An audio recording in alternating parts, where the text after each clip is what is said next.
بسم اللہ الرحمن الرحیم۔ السلام علیکم ورحمۃ اللہ وبرکاتہ۔ میرے عزیز طلباء و طالبات، میں امید کرتی ہوں آپ سب خیریت سے ہوں گے۔ پیارے بچوں، آج ہم سبق نمبر 3 رحمت عالم صلی اللہ علیہ وآلہ وسلم کے مشقی سوالات 5 تا 7 پڑھیں گے، جو کہ صفحہ نمبر 17، 18 اور 19 پر موجود ہیں۔ پیارے بچوں، ہم سب سے پہلے صفحہ نمبر 17 پر موجود سوال نمبر 5 پڑھیں گے۔ سوال نمبر 5 ہے، مل کر کریں بات۔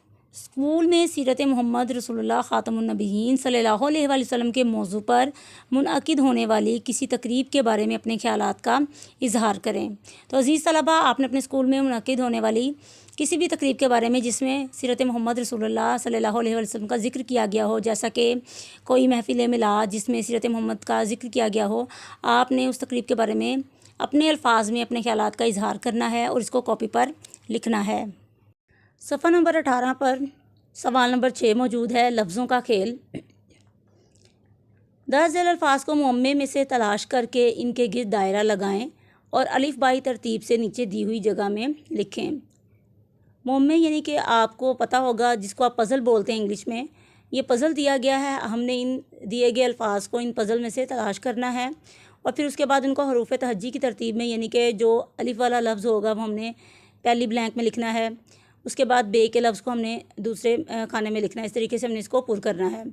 سب سے پہلے ہم معمے میں سے لفظ جو ہیں وہ تلاش کریں گے، جیسا کہ یہاں پہ لفظ ہے باطل۔ تو باطل لفظ ہمیں دیکھیں یہاں سامنے نظر آ رہا ہے۔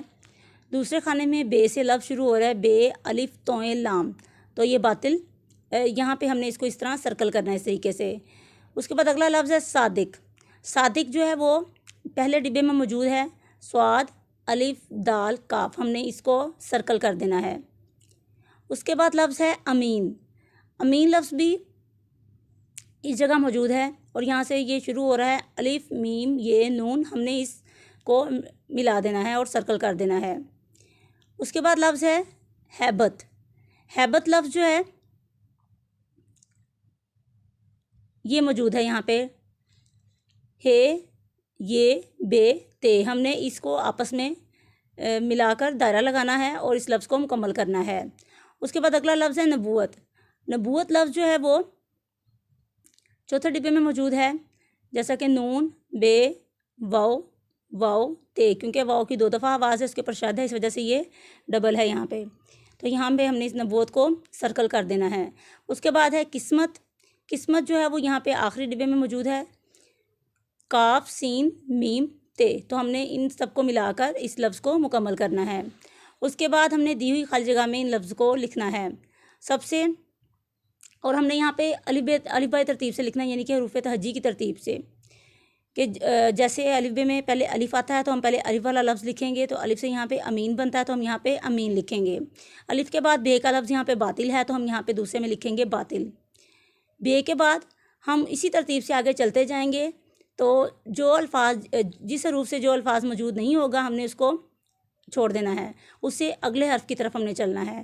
اسی طریقے سے جب ہم چلتے جائیں تو یہاں پہ سوا سے صادق موجود ہے تو ہم نے صادق کو لکھنا ہے۔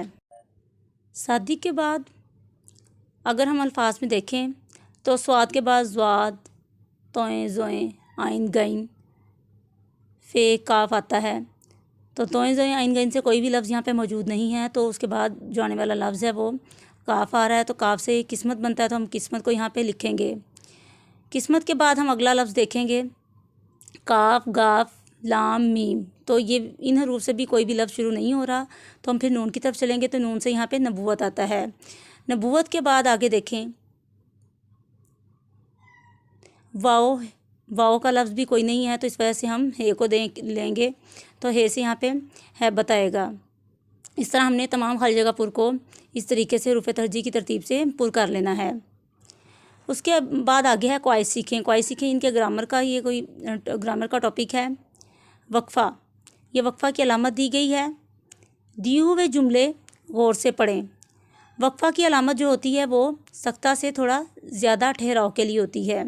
سکتہ تھوڑے سے وقفے کے لیے استعمال ہوتا ہے، جبکہ وقفہ جو ہوتا ہے وہ سکتہ سے تھوڑا زیادہ ٹھہرنے کے لیے استعمال کیا جاتا ہے۔ پہلا جملہ ہے خلوص، کوما، جس کو ہم اردو میں سکتہ بولتے ہیں، اور یہ تھوڑا سا وقفہ ہوتا ہے۔ محبت، محبت کے بعد بھی جو ہے وہ سکتہ کی علامت ہے، یعنی کہ جس کو ہم انگلش میں کوما بولتے ہیں۔ ہمدردی، ہمدردی کے بعد یہ جو علامت ہے اس کو ہم وقفہ بولتے ہیں۔ یہ سب خوبیاں خالد میں موجود ہیں۔ عزیز طلباء، جب دو یا دو سے زیادہ الفاظ آ جاتے ہیں تو جو آخری لفظ ہوتا ہے اس کے بعد ہم وقفہ کی علامت لگاتے ہیں، جیسا کہ جملے میں دی گئی ہے۔ دوسرا جملہ ہے وادی مری، وادی مری کے بعد سکتہ کی علامت ہے۔ وادی کاغان کے بعد بھی سکتہ کی علامت ہے۔ وادی نیلم، اب دیکھیں یہ 3 وادیوں کے نام ہیں، تو جو آخری وادی ہے وادی نیلم کے بعد وقفہ کی علامت آئے گی، پاکستان کی خوبصورتی میں اضافہ کرتی ہیں۔ اوپر دیے ہوئے جملوں میں وقفہ کی علامت لگائی گئی ہے۔ وقفہ کی علامت کو ہم عزیز طلبہ انگلش میں سیمی کولن بولتے ہیں۔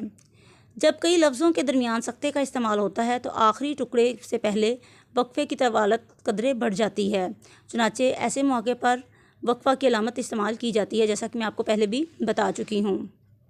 اب ہم صفحہ نمبر 19 پر موجود سوال نمبر 7 کو حل کریں گے۔ دیے ہوئے جملوں میں مناسب جگہ پر وقفہ کی علامت لگا کر جملے دوبارہ لکھیں۔ پہلا جملہ ہے ٹوٹ بٹوٹ کی موٹر کار کے بعد یہاں پہ سکتہ کی علامت آئی ہے۔ ٹوٹ بٹوٹ نے کھیر پکائی، سکتہ۔ ٹوٹ بٹوٹ ایک افسر ہے۔ اب دیکھیں آپ کو میں پہلے بھی بتا چکی ہوں کہ جب 2 یا 2 سے زیادہ الفاظ آ جائیں یا جملے آ جائیں تو ہم نے جو آخری جملہ ہوگا، آخری ٹکڑا ہوگا اس کا، ہم نے اس کے ساتھ وقفہ کی علامت لگانی ہے۔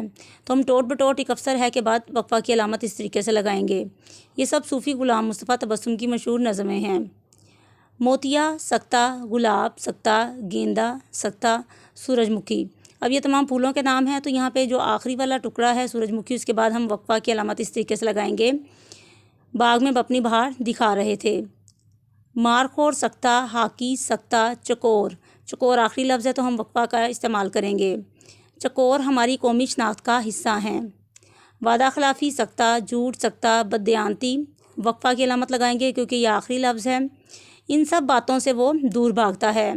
عزیز طلبہ، آپ نے سوال نمبر 5 اور 7 کو کاپی پر حل کرنا ہے، جبکہ سوال نمبر 6 کو آپ نے کتاب پر ہی حل کرنا ہے، اور سوال نمبر 5، 6، 7 کو آپ نے اچھے طریقے سے ذہن نشین بھی کرنا ہے۔ شکریہ۔ اوکے بچوں، اللہ حافظ، فی امان اللہ۔